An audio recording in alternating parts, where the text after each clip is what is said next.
বিশাল ফুকনৰ গাৰ্লফ্ৰেণ্ডে আহি ডিব্ৰুগড় আৰক্ষী থানাত কান্দি কান্দি বিশাল ফুকনক এৰি দিবলৈ কৰজোৰে প্ৰাৰ্থনা কৰিছে আৰু জামিন ল'ব আহিছে। বিশাল ফুকনক জামিন দিয়াবলৈ উকিল লৈ আহিছে আৰু আৰক্ষী থানাত উপস্থিত বিশাল ফুকনৰ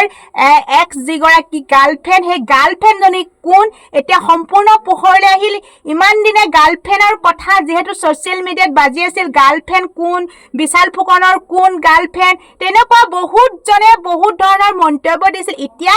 গাৰ্লফ্ৰেণ্ডজনী পোহৰলৈ আহিল আৰু বিশাল ফুকনক জামিন ল'বলৈ গাৰ্লফ্ৰেণ্ডজনীয়ে এতিয়া উকিলক লৈ আহিছে। নমস্কাৰ বন্ধু বান্ধৱীসকল, মই ৰিম্পি মোৰ চেনেলটোলৈ পোনপ্ৰথমে আপোনালোকক সকলোকে স্বাগতম জনাইছোঁ। ভিডিঅ'টো আপোনালোকে খালি শেষলৈকে চাব, শেষলৈকে চালে মই শেষত ভিডিঅ' ক্লিপ লগাই দিম, আপোনালোকে নিজেই চাই ল'ব ভালকৈ। যিহেতু বৰ্তমান আছে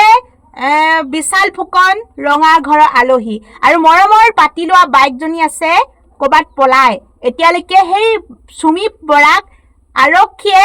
আইনী আওতালৈ আনিব পৰা নাই, বৰ্তমান নিজে আত্মগোপন কৰি আছে। আৰক্ষীয়ে কেতিয়াও আইনী আওতালৈ আনিবলৈ সম্ভৱ হোৱা নাই।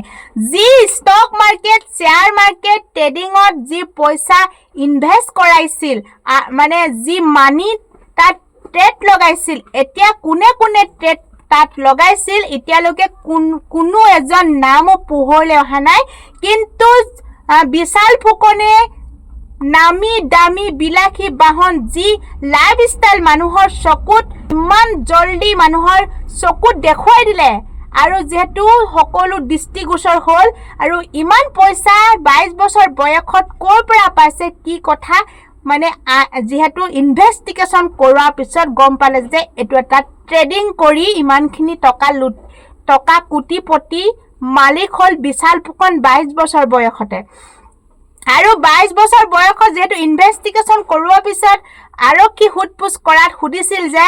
ডিএমএড একাউণ্ট আছেনে, মানুহক খোলাইছেনে আৰু যি চেবি পাৰ্মিশ্যন আছেনে, তেনেকুৱা চাৰ্টিফিকেট বিচাৰিছিল, কিন্তু দিব পৰা নগ'ল। কাৰণ এইটো এটা অবৈধ ট্ৰেডিং, ষ্টক মাৰ্কেট কৰি আছিল, মানুহক লগুৱাই কিমানটা সুদ দিম বুলি চাগে বিশাল ফুকনে মানুহৰ পৰা তেনেকৈ ট্ৰেডিং কৰাম বুলি মানুহৰ পৰা পইচা লৈছিল আৰু লগত জড়িত আছিল সম্পূৰ্ণৰূপে চুমি বৰা। আৰু চুমি বৰা এতিয়ালৈকে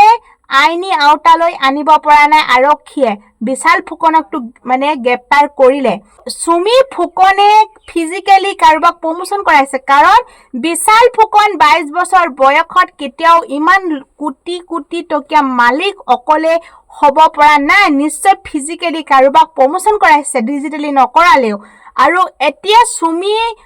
বৰাই যদি সম্পূৰ্ণৰূপে মানে থানাত নিজে আত্মসমৰ্পণ কৰিলেহেঁতেন, তেতিয়া আৰক্ষীয়ে সোধপোছ কৰাত সম্পূৰ্ণৰূপে পোহৰলৈ আহিলেহেঁতেন। কিন্তু বৰ্তমান চুমি বৰা আইনী আওতালৈ আনিব পৰা নাই, এতিয়ালৈকে পলাই আছে। ক'ত আছে কি কথা কোনেও গম নাপায়। এতিয়া কথা হ'ল, যিহেতু ছ'চিয়েল মিডিয়াত অকল চুমি trading, stock market, share market এইকেইটাই পুৰা ট্ৰেণ্ডিঙত চলি আছে। আৰু যেতিয়া বিদেশত গৈ চুমি বৰাক মৰমৰ ভাইক বিশাল ফুকনে বিয়া পাতি দিছিল, তেতিয়া বহুত কোটি কোটি টকা খৰচ কৰি ডেষ্টিনেশ্যন বিয়া পাতি দিছিল, আপোনালোকে গম পায়। আৰু তেতিয়া বহুত মানুহ তাত বিয়া খাবলৈ গৈছিল, গোলাঘাটৰ এজন OCও তাত বিয়া খাবলৈ গৈছিল, বৰ্তমান নিলম্বন কৰা হৈছে। আৰু বহুকেইজন অভিনেতা অভিনেত্ৰীৰ নাম আহিছিল আৰু অভিনেতা অভিনেত্ৰীকেইজনে কৈছিল যে মই এদিনৰ চিনাকি, মোৰ চুমি বৰাৰ লগত তেনেকুৱা ঘৰুৱা সম্পৰ্ক নহয়, মানে প্ৰফেচনেলি যি সম্পৰ্ক গানৰ ষ্টুডিঅ'ত বা গানৰ লগত তেনেকৈ জড়িত হৈ আছিলোঁ। কিন্তু এদিন দুদিন তেনেকৈ বহুতে বিভিন্নজনে আহি অভিনেতা অভিনেত্ৰী লাইভ আহি সকলোখিনি কথা ক'লে, আপোনালোকে লাইভসমূহ সম্পূৰ্ণ চাইছে। আৰু যিহেতু এতিয়া ৰাখী বন্ধনৰ দিনাখনো চুমি বৰাই ভায়েকক ৰাখী পিন্ধোৱা নাছিল, আৰু এতিয়াও গম পায় আপোনালোকে ছ'চিয়েল মিডিয়াত পাইছে ভিডিঅ'বিলাক। আৰু যিহেতু মানুহে বহুতজনে বিভিন্ন ধৰণৰ কমেণ্টছ কৰিছে যে চুমি বৰাৰ লগত প্ৰকৃততে সঁচাকৈ ভায়েকৰ ৰিলেশ্যনশ্বিপ নে আন কিবা আছে। যেহেতু হানিমুনলৈ গৈছে বুলি এতিয়া ছ'চিয়েল মিডিয়াত সকলোৱে গম পায় যে মৰমৰ বায়েকৰ লগত হাজবেণ্ড নগৈ ভাইক হানিমুনলৈ গৈছে বিদেশলৈ আৰু যেহেতু আজিৰ ডেটলৈকে ভাইক হানিমুন যোৱা আজিৰ ডেটলৈকে শুনা নাই আৰু যেহেতু হাজবেণ্ড ৱাইফ যায় বুলিহে শুনিছোঁ আৰু মৰমৰ ভাইকে বাইকে হানিমুন গ'ল হাজবেণ্ডক কৈ সম্পূৰ্ণ এটো যে হাজবেণ্ডে জানে তাৰ্কিক নামৰ যিজন হাজবেণ্ড আগতে নাম বেলেগ আছিল এতিয়া বেলেগ কৰিলে বুলি আমি গম পাওঁ কাৰণ তাৰ্কিক হৈছে ফটোগ্ৰাফাৰ আপোনালোকে নিশ্চয় জানে আৰু সুমি বৰা এগৰাকী মডেলিং আৰু কোৰিঅ'গ্ৰাফাৰ আৰু যিহেতু মডেলিং মানে যিহেতু ডান্সৰ টিচাৰ তেনেকুৱা মানে এগৰাকী অভিনেত্ৰী সম্পূৰ্ণ জানে বহুত ধুনীয়া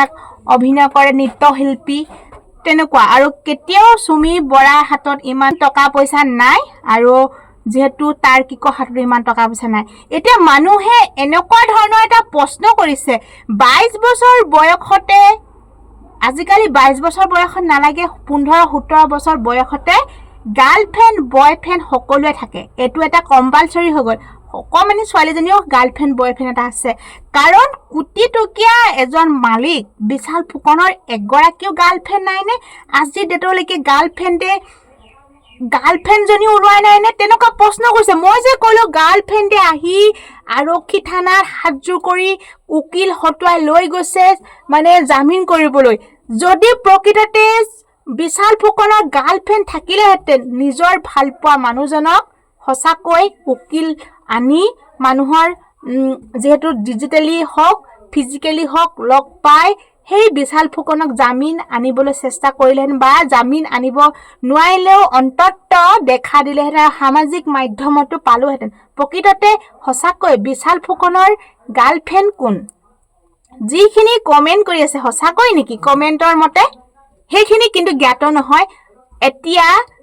প্ৰকৃততে বিশাল ফুকনৰ গাৰ্লফ্ৰেণ্ড নাই মই এটো কাৰণে ক'ব বিচাৰিছিলোঁ যদি থাকিলেহেঁতেন নিশ্চয় ডিব্ৰুগড় আৰক্ষী থানাত আহি কান্দি কান্দি ক'লেহিহেঁতেন মোৰ ভালপোৱাজনক এৰি দিয়ক উকিল লৈ আহিলেহেঁতেন কান্দি কান্দি ক'লেহিহেঁতেন সিমানখিনি কৰিলেহেঁতেন কিন্তু সম্পূৰ্ণ চোৱা চিতা বাইকে কয় আৰু কি আশা দিছিল কি নিদিছিল নাজানো মৰমৰ বাইকজনীক ইমানেই ভাল পাইছিল যে বাৰ্থডেটো 2 লাখ টকীয়া টেডি বিয়াৰ দিবলৈ সাজু আছিল আৰু নামি নামি গাড়ী গিফ্ট দিছিল আৰু কোটি কোটি টকা খৰচ কৰি ডেষ্টিনেশ্যন বিয়া পাতি দিছিল মৰমৰ সুমি বাইকক আৰু এতিয়া স্পষ্ট হৈ গ'ল যে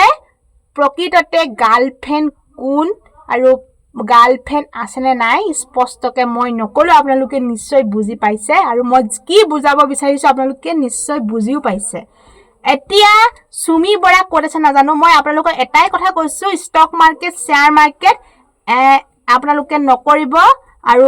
ডিএমএট একাউণ্ট নোখোলাকৈ আপোনালোকে বিশ্বাস নকৰিব আৰু সেবি পাৰ্মিশ্যন থাকিব লাগিব আৰু এইবিলাক চব স্কেম আৰু অনলাইনতো আপোনালোকক ক'ব এনেকৈ টেট লক বা শ্বেয়াৰ কিনক তেনেকৈ আপোনালোকে কেতিয়াও নকৰিব আৰু আপোনালোকে ট্ৰেডিং ঘৰতে কৰিব পাৰিব নিজে শিকিব লাগিব অভিজ্ঞ ব্যক্তিসকলৰ লগত যেনে ক্লাছ ল'ব লাগিব ট্ৰেডিং ঘৰতে কৰক আপোনালোকে বেলেগক নলগাব আৰু বেলেগক লগোৱালে আপুনি যিমান অপৰাধী বেলেগজনে আপোনালোকক ইনভেষ্ট কৰিলে সেই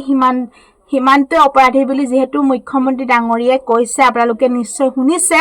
আৰু আপোনালোকে সজাগ সচেতন হওক আৰু মই যিখিনি কথা ক'লো আপোনালোকে এবাৰ ভাবি চাব কথাটো হয় নে নহয় আপোনালোকে যদি পোন প্ৰথমবাৰৰ বাবে মোৰ চেনেলটো চাইছে সাবস্ক্ৰাইব কৰি থৈ দিবলৈ নাপাহৰিব ধন্যবাদ